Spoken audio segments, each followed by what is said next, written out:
Ja, ik denk dat jullie ditmaal wel heel blij zullen zijn dat ik een video ga opnemen die gaat over financiën. En dat ik bij elke kaart uitleg wat het financieel betekent. Dat is denk ik niet zo vaak gedaan. Ik denk ook niet door anderen. Maar dat ga ik dus wel doen. Zeker omdat jullie dat ook heel erg fijn vinden. En dat graag willen weten. Goed, we gaan beginnen. Alle kaarten. Sowieso kaart 1 tot en met 36, maar ook kaart 37 tot 44. Nou, we gaan beginnen bij kaart 1. Met de ruiter kan het zijn dat je advies krijgt. Op financieel gebied. Hè? Dus alles wat ik hier zeg, heeft te maken met financieel gebied. Ja, vooruitgang. De ruiter staat natuurlijk ook altijd voor vooruitgang. Dus dat klopt. En natuurlijk ook positief nieuws. 2. De klaver. Nou, een succes, een klein succesje, dat wel. Maar wel een succes. Stabiel. Kan ook gaan om loonsverhoging. Of dat je een prijs wint, een loterij. Of iets dat je zegt, het is een onverwachte meevaller. 3. Het schip. Nou, een verbetering. Hij staat ook, en dat heb ik vaker gehoord, voor een erfenis krijgen. Dus daar kan hij ook voor staan. Rekeningen betalen, bankkosten, notariskosten, vakantiegeld. Daar staat hij voor. Het huis, nummer 4. Rijkdom, welvaart en echt dat je denkt, financieel zit ik er gewoon goed bij. Kan natuurlijk ook staan omdat het een huis is voor de huur of voor verzekeringen wat betreft het huis. En ja, die staat voor financiële groei, de boom. De wolken. Nou, natuurlijk wel weer met problemen te maken op financieel gebied. En nou, dat kan je natuurlijk wel oplossen, maar dan moet je echt wel goed bedenken van hoe je dat het beste kan doen. En ook hulp vragen aan anderen. 7. De slang. Ja, het zegt het eigenlijk altijd al in de kaarten van bedrog en list. Ook wat betreft financieel moet je daar wel voor uitkijken. En natuurlijk ook de kleine lettertjes lezen. Heb ik eigenlijk al gezegd in andere video's. Maar daar staat deze ook weer voor. Dan hebben we nummer 8, de lijkkist. Deze kaart staat voor fraude. Het kan ook staan voor een faillissement. Daar kan die voor staan. Dan nummer 9, de ruiker. Nou, financieel is goed. Er komen ook wel meevallers. Wat je zal gaan verbazen. Komt echt op je pad. Nummer 10, de zeis. Ja, eigenlijk is het ook hard werken voor je geld. Het kan ook staan voor verlies van geld, wat natuurlijk logisch is, hè? Want het gaat om de zeis. Nummer 11, nou ja, juridisch staat hier ook vaak voor. Ook voor een juridisch conflict over geldzaken. De vogels, nou in dit geval kleine verliezen of veel kleine uitgaven. En wisselende inkomsten. Daar staan de vogels voor. De andere vogels staan voor grote verliezen, grote uitgaven en ook weer wisselende inkomsten. Kaart nummer 13. Het kindje. Nou ja, de zaken gaan wat beter. Er zit weer een stijgende lijn in. Het kan ook gaan om een klein voordeeltje. Maar in ieder geval zit er weer een stijgende lijn in. Dus dat is mooi. Nou, de vos heeft natuurlijk altijd wel te maken met werk. Maar in dit geval gaat het om oppassen voor bedrog. Ook oppassen voor verlies. En ook weer de kleine lettertjes lezen, net zoals bij de slang. Ik zal het nog even laten zien. Dus net zoals bij de slang gaat het erom, lees de kleine lettertjes. Dan gaan we door met nummer 15, de beer. Nou, dat heeft echt wel te maken met een hele goede financiële verbetering. Niet zomaar, maar echt dat je daar enorm mee geholpen gaat worden. Dan hebben we nummer 16, de ster.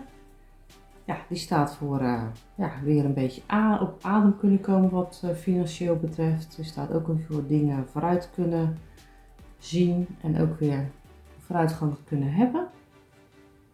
Hij kan ook staan voor winst. Nummer 17, de ooievaar. Ja, stabiliteit is wat ver te zoeken. Hij kan ook staan voor verhuiskosten en voor reiskosten. Nou, dan hebben we natuurlijk de hond, nummer 18. Stabiel, zekerheid, alles is oké wat financieel gezien. Nummer 19, de toren. Nou, financiële groei, dat wel. Hij kan ook op een nieuwe baan gaan natuurlijk. Hij staat ook wel voor een bank of voor een bankkluis. En hij kan ook staan voor belastingen. 20, de tuin.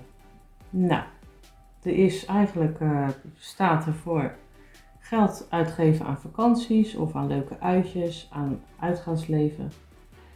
Dus eigenlijk staat het voor geld aangeven aan van alles en nog wat. De berg, nou dat is wel even dat het stagneert, dus financieel stagneert het. En maak je ook wel zorgen. En ja, daar kan die echt voor staan. Dat je je enorm zorgen maakt. 22, de weg. Ja, is een beetje, de ene keer gaat het beter dan de andere keer. Maar het blijft wel een beetje vaag op de een of andere manier. En hij staat ook voor reiskosten. Dus voor kosten voor woon- en werkverkeer. Of transportkosten. Daar staat hij voor. Nou, dan hebben we de muizen. Nou, dat is echt wel verlies.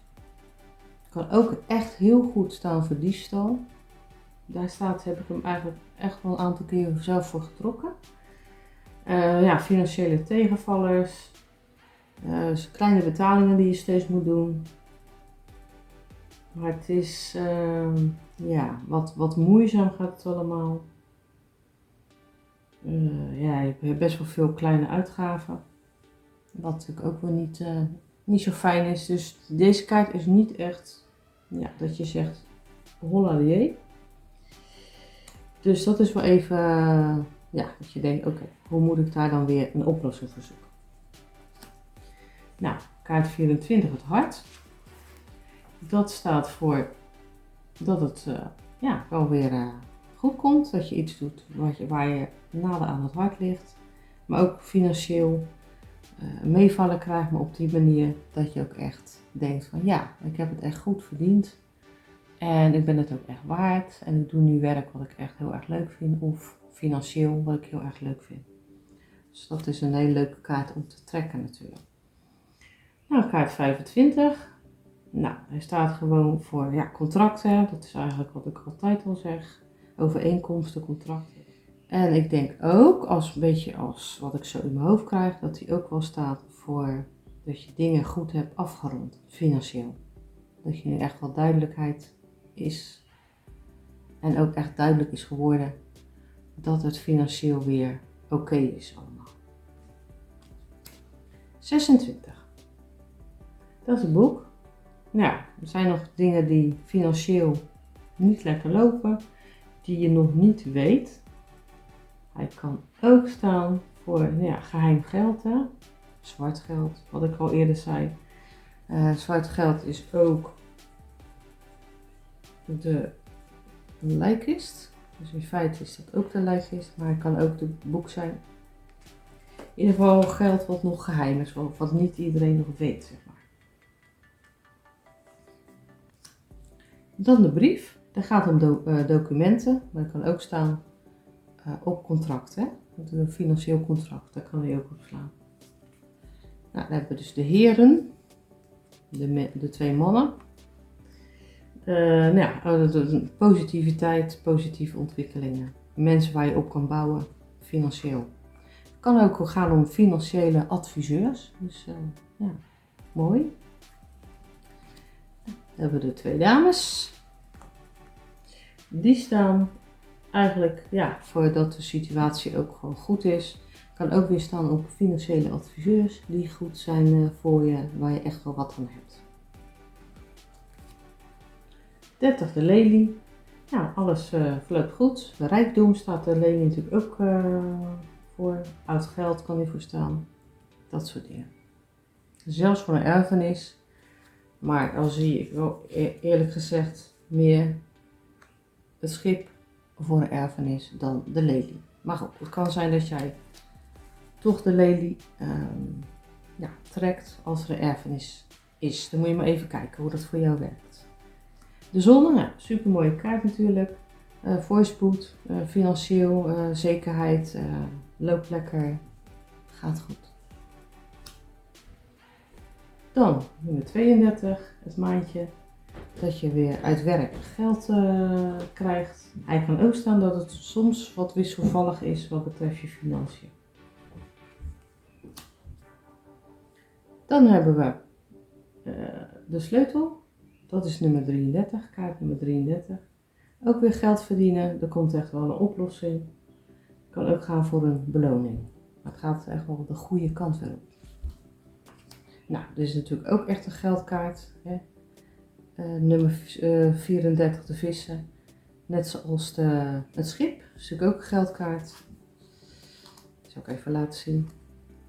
En wat nog meer een geldkaart is de beer.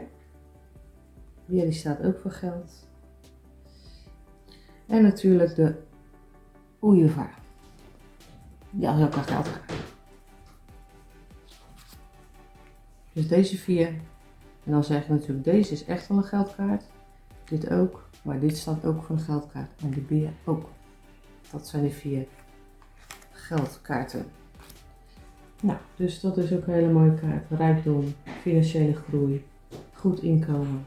Het anker, dat staat voor een goede, stabiele financiële situatie. En het kruis, zuinigheid, bezuinigingen, daar staat de kaart voor. En dan hebben we natuurlijk de Expanded Lenormand. Daar heb ik eigenlijk meer gekeken voor mezelf. Hoe voelt het? Wat voelt voor mij zo aan? Wat betreft financieel. Want daar zijn de financiële kaarten. Giro Boschetti heeft dat niet echt gedaan, als ik eerlijk ben. Maar ik heb dat wel net gedaan. Dus ik heb gewoon even ingevoeld en gekeken hoe voelt het voor mij. 37. Nou, de tijd. Het geld komt op allerlei manieren naar je toe. Je moet er wel hard voor werken. 38. Overbrugging. Op de een of andere manier lukt het je om die verbintenis te maken met geld. 39. De dobbelsteen. Het verlies van geld. Kan ook alweer de gokken zijn, dat soort dingen. 40. Masker. Geld komt binnen, maar pas op. Gaat dit om zwart geld? Dus het is een beetje dubieus. Wat betreft het geld. Nou, dan hebben we natuurlijk de wensput, zoals ik het hem altijd noem. Een onverwachte meevaller. En dan is van, hey, zo, wauw, dat is mooi. Zo, zeg maar wat, een lot uit de loterij, dat soort dingen. Dus, dan hebben we het kompas, 42. Jij weet precies waar het geld blijft en waar het naartoe gaat. Alles is onder controle. Dat is een mooie kaart. Nou, doolhof, nummer 43. Het geld vliegt uit je handen. Maar waar blijft het? Kaart 44, de loop. Focus je op hoe je geld kunt verdienen. Met die focus gaat het je lukken om inzicht hierover te krijgen. Nou, hoe mooi. Dat zijn dus alle kaarten van de Lenormand financieel gezien. En ik denk dat je daar wel blij mee bent, want ik heb echt in de poll gezien dat 50%, echt 50% van de mensen heel graag video's willen zien over het financiële gebied. En natuurlijk ook heel graag, lijkt me, elke kaart apart even in het kort wil weten wat betreft financieel. gebied. Nou, dat was die. Heel veel plezier met alle leggingen die je gaat doen op financieel gebied. Succes!